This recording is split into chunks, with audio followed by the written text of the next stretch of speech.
함께 하시네. 디모데전서 4장 6절에서 10절입니다. 교독하겠습니다. 내가 이것으로 형제를 깨우치면 그리스도 예수의 좋은 일꾼이 되어 믿음의 말씀과 내가 따르는 좋은 교훈으로 양육을 받으리라.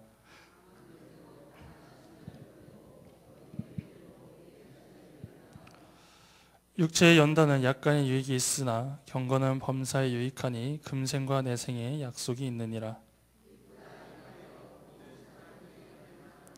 함께 읽습니다. 이를 위하여 우리가 수고하고 힘쓰는 것은 우리 소망을 살아계신 하나님께 둠이니 그 모든 사람 특히 믿는 자들의 구주시라. 아멘. 신앙생활을 하면서 경건이란 단어는 많이 사용하고 많이 들어보셨을 겁니다. 저도 신학교 다닐 때 목회자들이 제일 많이 하는 게 경건 훈련이다, 또한 경건 생활이라고 하면서 채플도 드리고 기도회도 했던 기억이 납니다. 그런데 이 경건이 도대체 무엇일까요? 경건이 뭐냐고 물으신다면 여러분은 그것을 어떻게 이야기해 줄 수 있으실까요?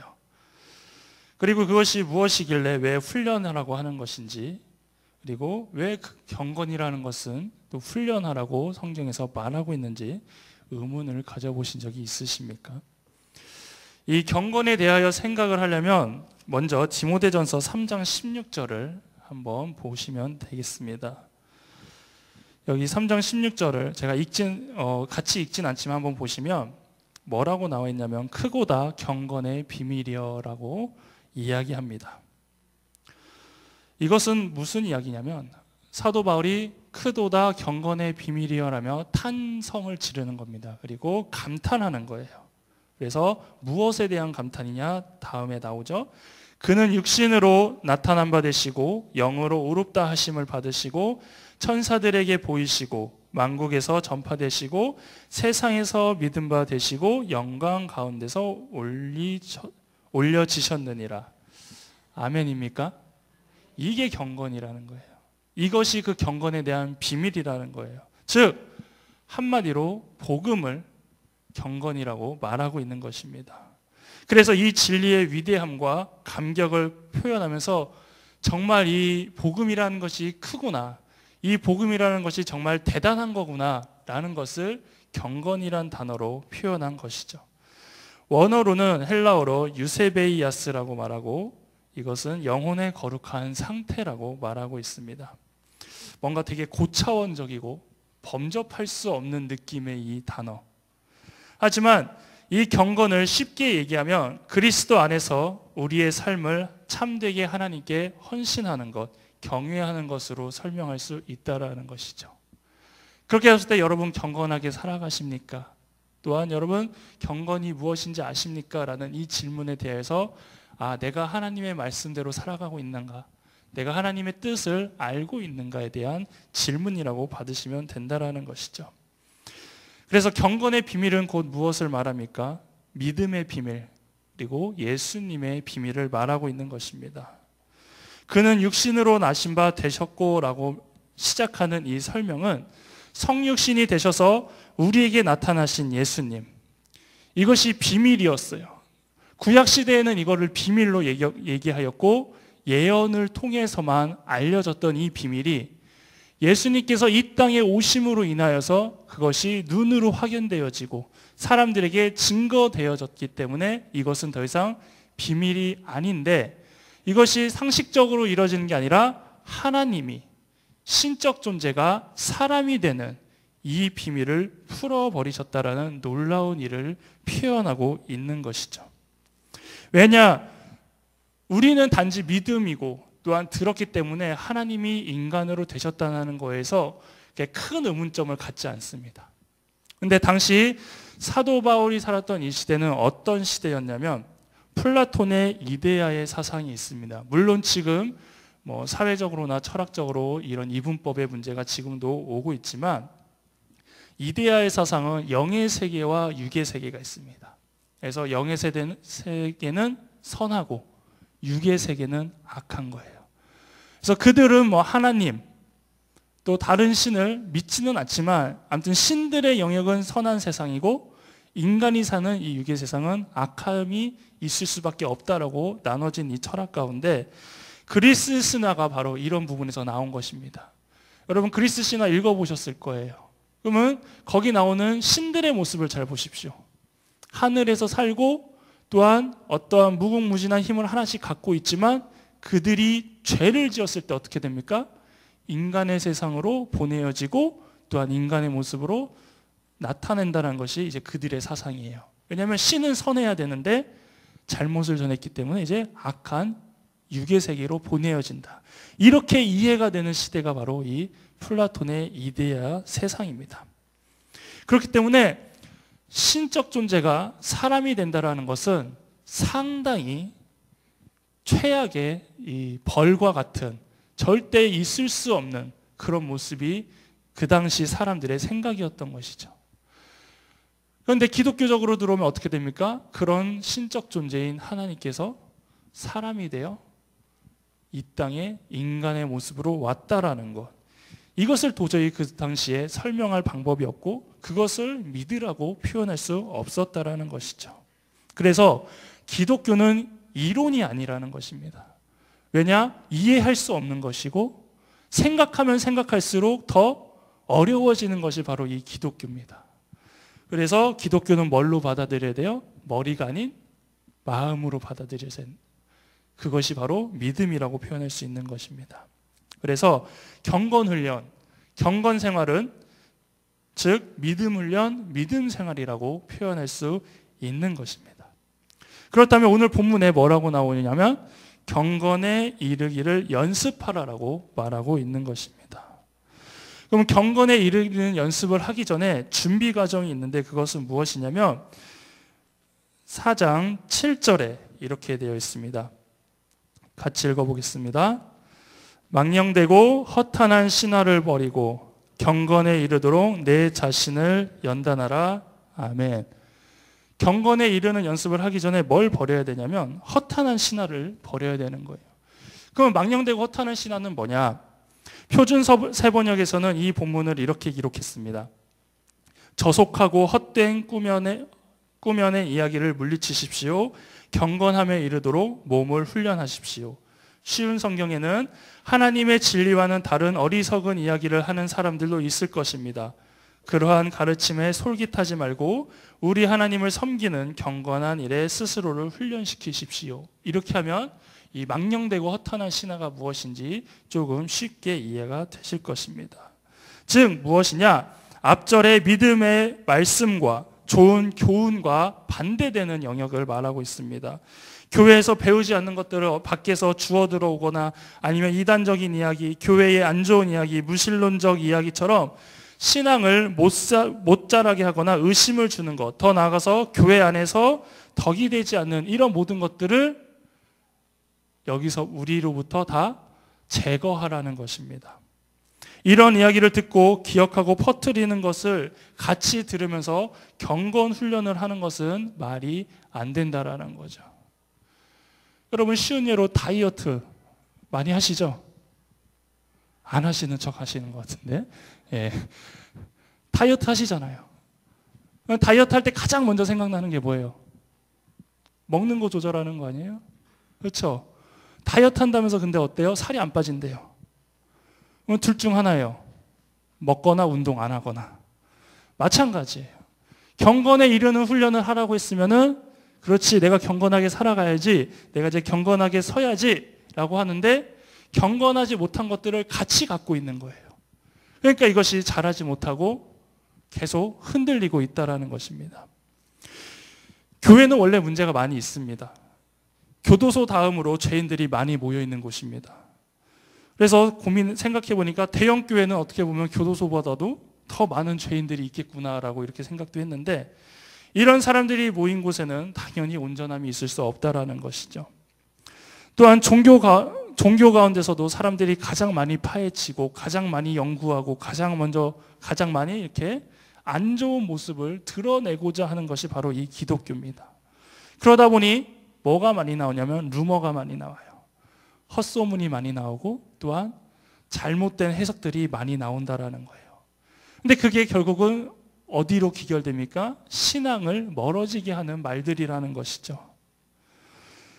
예수님의 혈액형을 알아냈다. 뭐 예수님이 마리아와 결혼했다. 예수님에게 숨겨둘 아들이 있었다. 이 자리에 계신 분들은 그게 뭐 큰 문제가 되겠어라고 생각할지 모르지만 믿음이 막 자라고 있는 분들이라든지 아니면 원래 기독교에 대해서 좋지 않게 생각했던 분들은 이런 거에 대해서 그냥 혹 하면서 막 물어뜯기 시작한다라는 것입니다. 그래서 무심코 넘어가지 않고 이런 작은 허탄한 신화들, 망령된 것에 대하여 관심을 갖지 말라는 것이죠. 그래서 경건에 이르는 연단 또는 연습은 무엇이냐? 우리가 경건하게 살기 위하여 연단받는 것을 말하고 있습니다. 결국 앞에서 지금 계속 제가 거창하게 했지만 결국은 지금 여러분이 하고 있는 신앙생활이 경건에 이르는 훈련이라는 것이죠.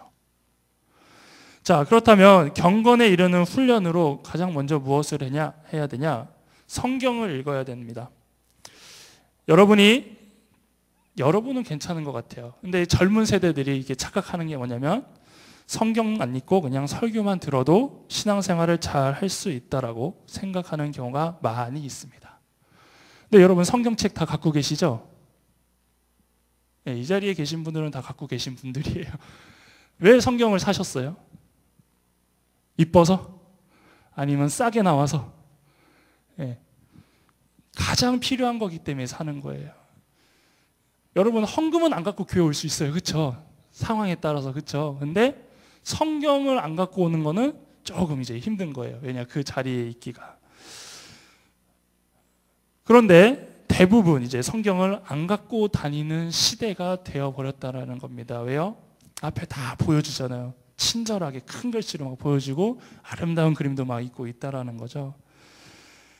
그렇다면 굳이 왜 성경책을 샀을까 이런 이제 의문들이 있는데 정작 성경을 읽지 않을 거면 성경을 살 필요가 없다라는 것입니다.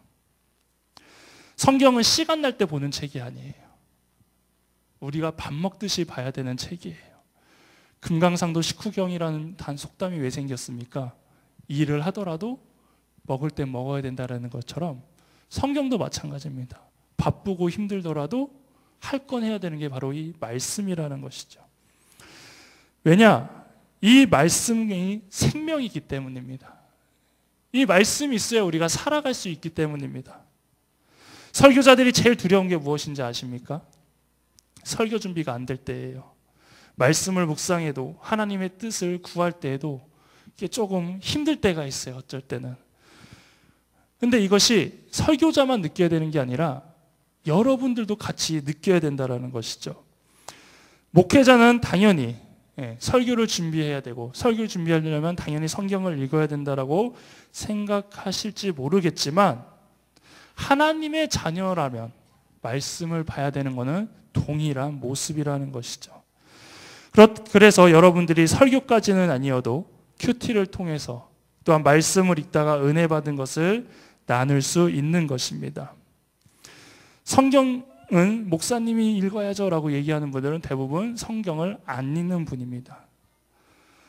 그것처럼 하나님의 뜻을 모른 채 살 수 없기 때문에 우리가 말씀을 항상 기억하며 살아가는 것이고 주일에 이 선포되는 설교는 그 한 부분이라는 것입니다. 또한 왜 성경이 살아있는 말씀이냐? 왜 살아있는 말씀이냐? 성경의 이야기의 주인공이 바로 여러분이기 때문입니다. 어렸을 때 동화책 많이 보셨죠? 그러면 항상 그 주인공은 신데렐라요, 백설공주요, 인어공주고 항상 꿈꿔오셨잖아요. 나도 이런 왕자. 그렇죠? 남자들도 나는 이런 공주 만날 거라면서 그 주인공이 되고자 살아가셨잖아요. 근데 정작 하나님께서 기록하신 이 성경 말씀에 여러분의 인생이 다 들어있습니다. 여러분이 살아가면서 이렇게 고백하는 사람은 없던 것 같아요. 내가 아브라함이었으면 좋겠다. 내가 요셉이었으면 좋겠다. 내가 모세였으면 좋겠다. 이렇게 성경을 보시면서 고백해 보신 분 있으십니까? 대부분 부러워하지 않으셨어요? 아, 모세는 대단한 사람이었구나. 아, 아브라함은 대단한 사람이었구나. 이렇게 부러워야 할 존재가 아니라 내가 아브라함이 될 수 있고, 내가 요셉이 될 수 있고, 내가 다윗이 될 수 있고, 또 반대로 내가 가룟 유다도 될 수 있고, 내가 하나님을 버린 사람이 될 수 있다는 것을 충분히 공감할 수 있고, 그렇기 때문에 성경의 주인공은 우리가 될 수 있다는 것입니다.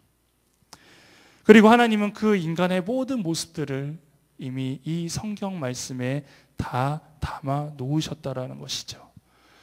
그래서 그 성경의 주인공이 우리가 되기 때문에 이 말씀은 지금도 역사하고 살아있고 그대로 이어지며 현실에도 나타날 수 있다는 것입니다. 그래서 성경을 읽지 않고 하나님을 믿는다. 이것은 어떻게 보면 거짓말일 수도 있는 것이죠. 성경을 읽어야 내 삶이 지금 어떠한 모습으로 살아가고 있는지, 성경을 봐야 내가 지금은 올바르게 가고 있는지를 정확하게 파악할 수 있기 때문입니다. 또한 여러분, 복음 전하실 때 가장 어려운 게 무엇입니까? 대부분은 불신론자들의 그 거부 행위를 두려워합니다. 하지만 더 두려워하는 건 뭐냐면 무슨 얘기를 할지 모르겠다라는 거예요. 하나님에 대해서 얘기해야 되고 믿으라고 얘기는 해야 되는데 이 어떻게 표현을 못하는 거예요. 왜 그럴까요? 왜냐하면 우리가 복음은 강요하는 게 아니에요. 사도 바울 강요 안 했습니다. 그냥 가서 있는 그대로 전했어요. 그런데 누가 역사해요? 성령님이 역사해서 거기 가운데 있는 사람들의 마음을 움직이면서 회개의 역사가 일어나고 거듭남의 역사가 일어나고 사람들이 모이기 시작하고 그래서 교회가 시작됐다라는 거죠. 근데 지금의 복음은 죄송하게도 강요를 해요. 교회 와야 돼. 믿어야 돼. 이런 식으로 강요가 됐다라는 겁니다. 하지만 복음은 마음을 움직이는 겁니다. 그런데 우리는 어떻게 배웁니까? 사형리라는 걸 통해서, 아니면 우리 어린 친구들은 글씨 없는 책 이렇게 해가지고 색깔 가지고 이렇게 상징적인 걸 통해서 교과서적으로 하다 보니까 강요가 되는 거예요. 그러니까 우리의 복음과 전도가 막히는 건 뭐냐면 강요를 하니까 당연히 거부한다라는 것이죠. 그런데 전도를 하려면 우리가 먼저 하나님을 알아야 되는 거예요. 우리가 먼저 예수님을 알아야 된다는 것이죠. 그래서 하나님과 예수님을 소개하는 것이 복음입니다. 사도 바울이 그렇게 복음 전했잖아요. 예수님은 어떤 분이시다. 하나님은 어떤 분이시다. 그렇게 사람들에게 소개했잖아요. 그게 바로 전도라는 것입니다. 그런데 여러분, 하나님을 어떻게 자랑하십니까? 여러분, 하나님을 어떻게 소개합니까? 여러분, 어떻게 예수님에 대해서 말하고 있습니까? 잘 못하시잖아요. 교회에서 설교 들은 것으로, 또한 교육받은 것으로 하려다 보니까 이것이 쉽지 않다라는 것입니다. 남에게 무엇인가를 알려주려고 하면 내가 먼저 알아야 되잖아요. 그 얘기 많이 하죠. 내가 남을 알려주려면 내가 먼저 그것을 다 소화하고 이해해야 남에게 설명해 줄 수 있다라는 것이에요. 바로 그겁니다. 이거에 대해서 이제 아이러니한 게 바로 뭐냐면 이단들이에요. 이단들 전도 열심히 하죠. 죄송하지만 여러분, 이단들한테 한 달에서 한 3달만 있어도 다 가실 수도 있어요. 왜냐? 철저하거든요. 물론 그들은 열심히 훈련도 하지만 가장 초창기에 하는 게 뭐냐면 매일 모입니다. 매일 모여요.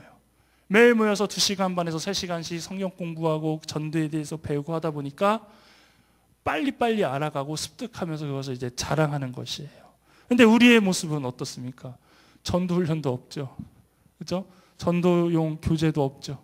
그러다 보니까 이제 조금 버거운 부분도 있지만 교재가 있고 어떠한 학습지가 중요한 게 아니라 여러분 삶에서 만난 하나님, 여러분 삶에서 만난 예수님을 그대로 알려주시라는 거예요. 그러면 그 사람 다 알잖아요. 내가 어떻게 살아온 사람인지, 내가 어떤 사람인지 다 알잖아요. 그래서 변화된 모습을 알려주고 나의 어려움이 해결된 것을 그대로 전달하면 지금은 운이 좋아서 그래 그렇게 표현할 수 있지만 그 전달할 때에 성령님께서 그들의 마음을 만지시고 그 생각들을 바꿔주신다는 것이에요. 조금 다른 식으로 설명을 하면 여러분 이 시간 이제 돌아가면서 교회에서 여러분의 집을 가는 방법을 좀 알려주십시오 하면은 설명 못 하실 분 있으세요? 다 하시죠? 예, 자기 집 방법 다 아시잖아요. 모르세요? 아시잖아요. 그렇죠? 그래서 버스를 타고 가던 걸어가건 일로 가던 절로 가던 내 집 찾아가는 거 다 아시듯이 마찬가지라는 거예요. 내가 그걸 알기 때문에 자신 있게 얘기해주고 처음 만난 사람에게도 충분히 이해하기 쉽게 알려주시잖아요. 복음이 바로 그거라는 거예요. 전도가 바로 그거라는 겁니다. 내가 확실히 그걸 알아야 정확히 알려주고 지혜롭게 알려줄 수 있다라는 것이에요. 그리고 하나님에 대해서 궁금하다, 알고 싶다. 그러면은 대부분 생각하는 게 성경 공부를 생각하세요. 성경 공부하면 다 알 것 같은데 죄송하게도 성경을 읽은 만큼 다 알지는 못해요.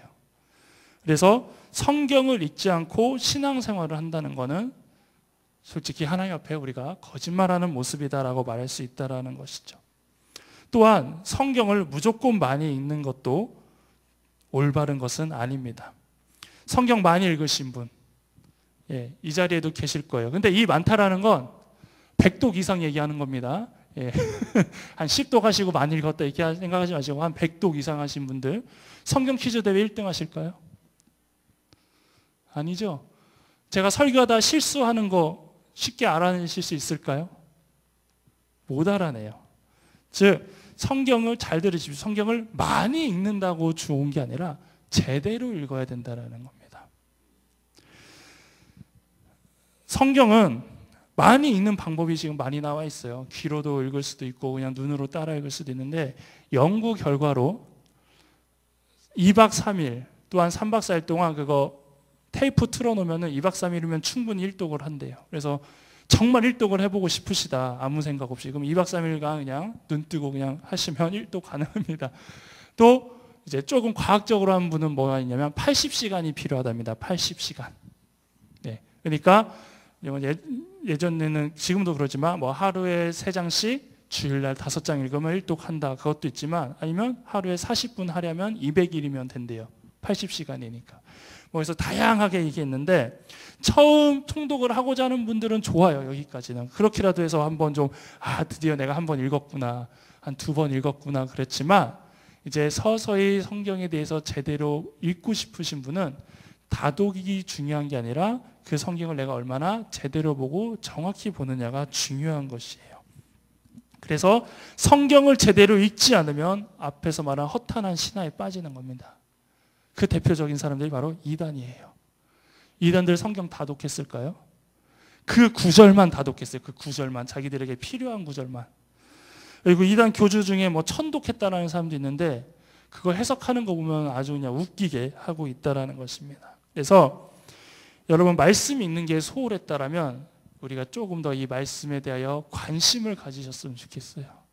참 읽는 게 힘들어요. 그렇죠? 그러면 가족끼리 모여서 우리 오늘 3장씩 읽자라고 하면서 함께 아니면 교인들 아니면 뭐 구역 식구들끼리 해서 모여서라도 1장, 9장 이렇게 읽는 거를 좀 같이 시작하면 좋을 것 같습니다. 두 번째로 경건에 이르는 거는 이제 봉사입니다. 사람들이 큰 교회로 평행 이동을 합니다.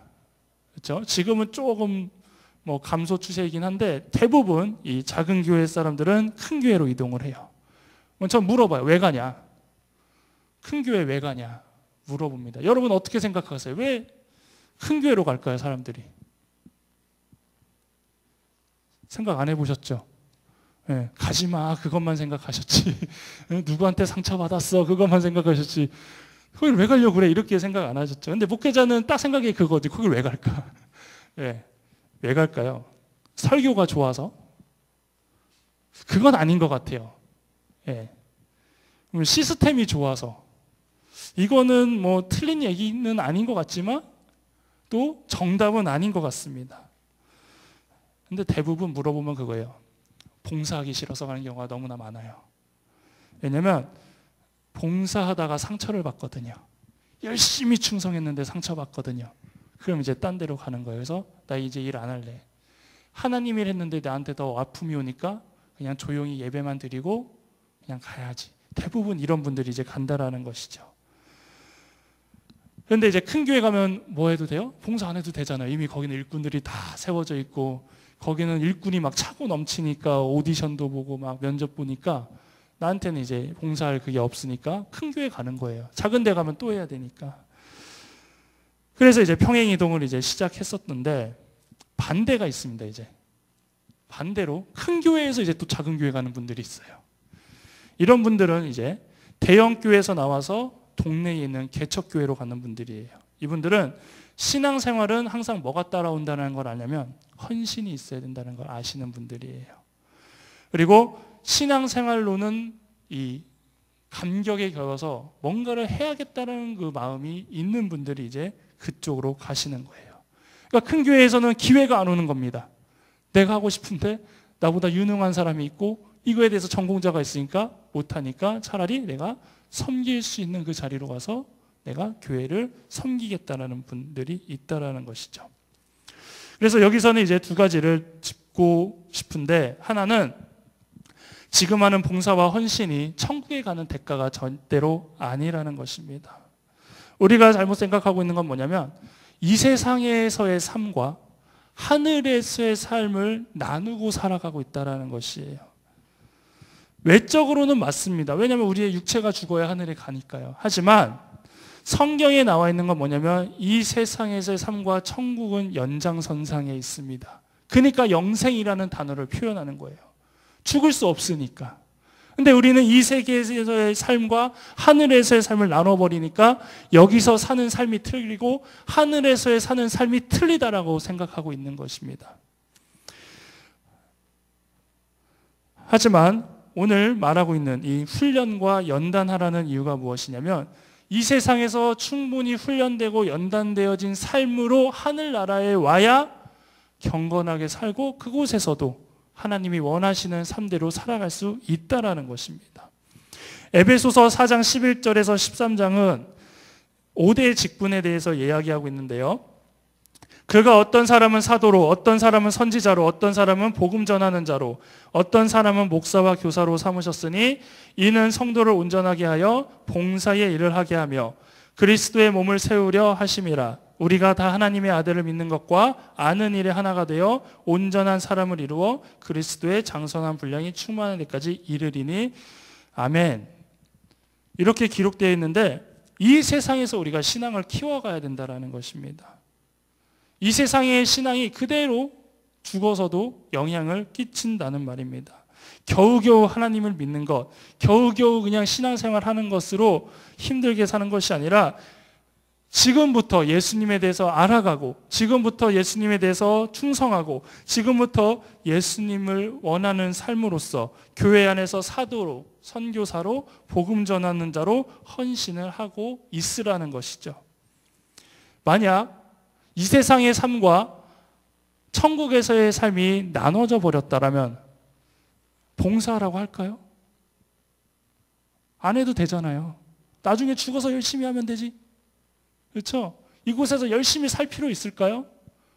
그냥 허무한 이 세상 그냥 빨리 여기서 그냥 잘 마무리하고 하늘나라에서 잘 시작하면 되잖아요. 근데 그게 아니라고요. 이미 이 땅에서의 우리가 하고 있는 이 모습 그대로 하늘에서도 할 수밖에 없다라는 것입니다. 그래서 열심히 하나님을 알아가고 예수님을 닮아가는 삶으로 살아가라는 것입니다. 그래서 봉사와 헌신은 조건이 아니라 필수라는 것입니다. 그리고 신앙생활을 영적 성장통이라고 생각하시면 됩니다. 다음으로 교회 일은 우리가 죽을 때까지 멈추지 않아야 됩니다. 끝이 없다라는 것이죠. 그런데 이미 교회 안에 교회에 대해서 그 일들을 멈춰버린 분들이 있습니다. 정년이라는 것이죠. 사회생활에서는 은퇴가 있습니다. 하지만 교회 일에는 은퇴가 없습니다. 근데 나는 은퇴 권사인데, 나는 은퇴 장로인데, 그걸 얘기하는 게 아니에요. 그거는 이제 나이에 맞게 어떠한 그 차례로 하는 것이지, 여러분 은퇴 장로님 교회 일한다고 뭐라 하나요? 당회에서? 저분이 그냥 일을 하시면 안 됩니다. 그럽니까? 은퇴 권사님께서 교회를 좀 이렇게 도와주신다고 하면 옆에서 막, 은퇴하신 분이 뭘 하시려고 이렇게 하나요? 분위기가 뭔가 하는 분이 있네. 아니죠? 아니잖아요. 하나님이라는 거에는 정년이 없어요. 여러분이 건강이 허락하시는 대로, 여러분이 믿음이 있으시다라면 작은 거 하나라도 하실 수 있는 것이에요. 근데 되게 죄송한 말씀이 뭐냐면 은퇴하면 이제 다 놓으세요. 아, 이제 난 했으니까 끝났다. 근데 하나님이 그래 너 은퇴해서 났으니까 나도 이제 넣어놓겠다 그러면은 어떻게 하겠습니까? 그렇죠? 갑자기 막 장난이 아니죠? 안 그러시겠어요, 하나님도? 예. 그러니까 교회 일은 정년이 없다라는 것입니다. 은퇴하신 분들 다시 한번 좀 생각하셔서 도와주십시오. 이제는 젊은 애들이 해야 돼.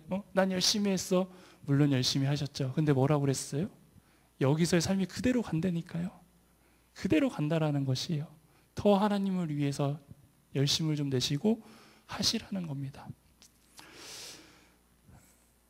그리고 성경에서도 그렇게 넘겨준 적이 없어요. 정년이니까 은퇴니까 하나님 일 그만해라 그러지 않았어요. 하나님이 허락해야만 그 일을 놓을 수가 있었다라는 것입니다. 또한 반문한다라면 여러분이 정말 그거를 잘 마무리하고 놓으셨나요? 그거를 정말 깔끔하게 하고 만족하시고 그 자리에서 내려오셨나요? 그런 모습은 솔직히 거의 없었다라는 것이죠. 그래서 젊은 목사가 올라는 이제 늙은 사람도 일하라고는 해 이렇게 생각하지 마시고 하실 수 있는 부분이 있다라면 기도로라도 도와주시라는 것입니다. 조금 더 신경 쓰면서 잘 못하잖아요. 여러분 보시면은 뭐라고 생각할까요? 내 때는 잘했는데 왜 잘 못해? 이렇게 하시지 마시고 도와주시라는 겁니다. 왜냐? 교회 봉사는 사회에서 하는 봉사와 차이가 있습니다. 그래서 헌신이라는 표현을 씁니다. 자신의 시간을 드리고 열정을 드리고 힘을 쓰는 것은 똑같습니다. 그런데 그 출발점이 다릅니다. 사회봉사는 자신의 기쁨을 위해서예요. 내가 즐겁고 내가 보람되기 위해서 합니다. 그래서 마음에 들지 않으면 언제든지 그거는 그만둘 수가 있습니다. 하지만 교회에서 하는 봉사는 누구를 위해서 합니까? 하나님을 위해서 하잖아요. 그렇기 때문에 내가 마음에 안 들어도 내가 힘들어도 누구를 바라보고 하는 겁니까? 하나님을 바라보고 하는 것이기 때문에 그만둘 수 없다라는 것입니다. 우리 8절을 같이 읽어보겠습니다. 시작. 육체의 연단은 약각의 유익이 있으나 경건은 범사에 유익하니 금생과 내생의 약속이 있느니라. 아멘. 육체의 연습과 훈련은 이 세상에서 우리의 육신을 강하게 하고 건강하게 하는 데 그치지만 경건의 연습은 영원한 복을 준다라는 것입니다. 이것은 잊혀지지 육체는 여기서 아무리 길러도 죽으면 끝나요. 육체는. 하지만 경건은 하늘나라까지도 가지고 간다라는 것입니다. 그리고 이것은 누구에게나 한 약속이지만 그 가운데서 이것을 지키고 따르는 사람에게 허용된다는 것이죠. 세상 사람들은 영적 소경이라 이 진리를 깨닫지 못하므로 경건에 힘쓰지도 못하고 이루지 못하기 때문에 이 약속이 믿는 우리에게만 해당되는 것입니다. 말씀을 마무리하겠습니다. 우리가 이 세상에서 하나님을 믿고 사는 것을 신앙생활이라고 합니다. 그래서 매주 예배의 자리, 또한 예배의 삶을 사는 것이 상당히 중요한데 이 삶은 성장한다라는 것이고 또한 기도하며 말씀 보고 또한 행동할 때 그렇게 된다라는 것입니다. 이미 여러분들은 연단하고 계십니다. 무엇으로요? 경건으로요. 예배하시잖아요. 기도하시잖아요. 찬양하시잖아요. 하지만 더 타이트하게, 더 정석으로 하시라는 것입니다. 신앙은 성장하지 않으면 시들어집니다. 앞에도 얘기했지만 다이어트 왜 실패합니까? 잘 하다가도 다시 요요 현상이 일어나는 이유가 무엇입니까? 끝까지 해야 되는데 어느 순간 다 풀어버리고 다 이제 놓쳐버리기 때문입니다. 그래서 경건의 훈련은 언제까지 하는 거냐면 우리가 이 세상을 떠날 때까지 해야 하는 것입니다. 그래서 신앙생활을 경건에 이르는 훈련이라고 표현한 것입니다. 훈련은 꾸준히 해야 합니다. 그리고 제대로 해야 합니다. 지금까지 잘 해오셨지만 그래도 부족한 부분이 분명히 있을 것이고 한쪽으로 치우치지 말아야 되는데 내가 좋아하는 것만 했을 수도 있습니다. 모든 신앙은 균형이 필요합니다. 말씀도, 기도도, 찬양도, 봉사도, 헌신도, 전도가 필요하지만 내가 잘하는 것만 했을 거예요. 기도만 하는 분 있습니다. 찬양만 하시는 분 있습니다.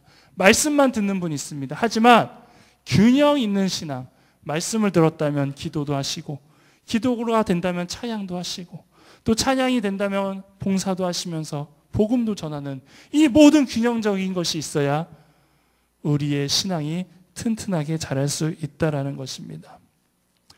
균형 있는 신앙을 위해서라면 오늘 이 말씀을 꼭 기억하십시오. 기도도 중요하지만 말씀 없는 기도는 부정확합니다. 듣는 것도 중요하지만 행하지 않으면 아무 필요가 없습니다. 오늘부터 말씀 생활에 대하여 다시 한번 점검해 보시고 이 말씀을 가까이 하시면서 2018년도 우리의 신앙생활 어떻게 시작할지 이렇게 점검해 보며 준비하는 여러분 되기를 바라겠습니다. 기도하겠습니다.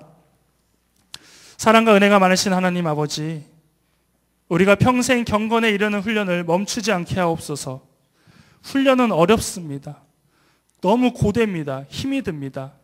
하지만 이러한 훈련이 있어야 우리가 성장을 하고 실력을 갖추듯 항상 죄와 싸워 이길 수 있는 힘과 능력을 말씀에서 찾도록 인도하여 주옵소서. 말씀 보고 묵상하고 말씀대로 살아가도록 하시고 또한 그에 반응하여서 우리가 순종하고 헌신할 수 있는 기회도 허락하여 주옵소서.